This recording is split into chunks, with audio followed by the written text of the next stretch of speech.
Hi, Jovi here from Jovi Lifestyle, back once again to talk about living an awesome life and how you can achieve it for yourself. Last week, I kickstarted our month of nutrition to talk about weight loss, and today I want to share with you guys how I learned to eat vegetables. Yes, I'm talking about those nasty green things that taste kind of weird. If you're a vegetable lover, good for you, but for me, I didn't start out loving and appreciating the taste of vegetables. Therefore, I had to train myself how to eat vegetables in order to receive its health benefits. When I was young, I avoided vegetables at all costs. I would scrape away the lettuce and tomatoes that came with my burger, and I'll also pick out every single bean sprout in my noodle before I could start eating. Of course, when we were young, we had no knowledge of the consequences of not having a balanced and nutritious diet, and we'll just eat whatever and whenever we feel like it. Now that I'm a grown-up and I obviously know what's good for me, I had to re-evaluate my eating habits and form new ones. So one of these new habits was to learn how to enjoy vegetables, and now not only do I love eating vegetables, I actually prefer having vegetables more than meat and carbohydrates.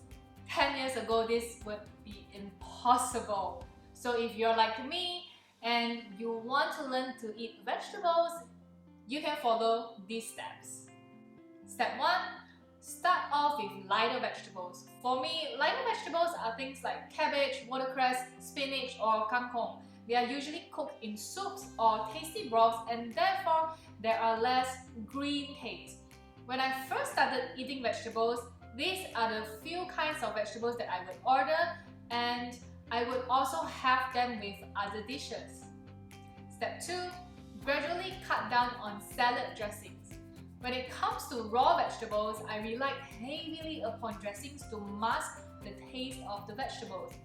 What I did was that I started ordering salads to go with my mains, and after I have gotten used to eating salads with my food, I then requested for separate dressings on the side so I can consciously cut down on the amount of dressing that I used. Step 3. Learn to cook. Once I was able to accept certain types of vegetables, I began experimenting eating other vegetables. When you start to cook, you will figure out what kind of taste you like, and you can always adjust the taste of the food to your liking. For example, I was able to start eating Brussels sprouts after I incorporated it into my spicy Korean noodles. I also realized how good tempeh actually tasted after marinating it with my favorite honey garlic soy marinade. I knew exactly how sweet and how garlicky I like my food to be, so it was easy for me to accept the food that I have made myself. 4.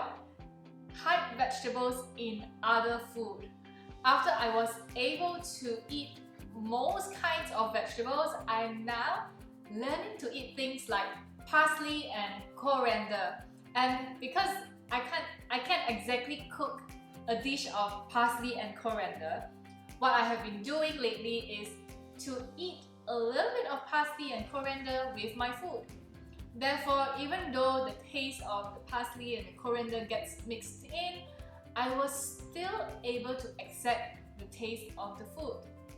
Eventually, I should be able to take parsley and coriander on its own without much issue.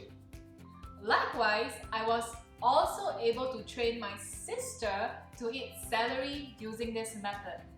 Well, she loves my cream of mushroom soup, and I began blending some celery into the soup, just a little at first, then eventually more until she was able to taste significant amounts of celery in it. By then, not only she was not put off by the celery, but she was able to accept the taste of the soup. Now, she makes her own soup and often adds celery in it. Lastly, start with small portions.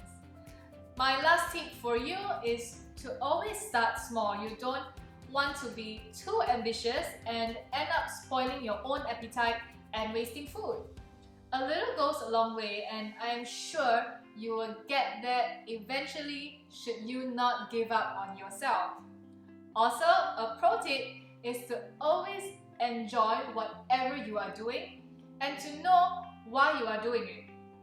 I began eating vegetables because I knew they were good for me, but I also enjoy eating out with friends, cooking, and discovering new ways of making food. Nowadays, I simply cannot go without vegetables and I feel good eating them. I hope you have found today's video helpful. Let me know in the comment below if any of these tips work for you. And if you would like to see more, subscribe to my channel because next week I'm going to talk about meal planning and how I plan for my meal. For those of you who are interested in my cream of mushroom recipe, I have also included a link in the description box where you can download my nutrition toolkit and you can find the recipe in there. I'll see you in my next video. In the meantime, stay happy and healthy!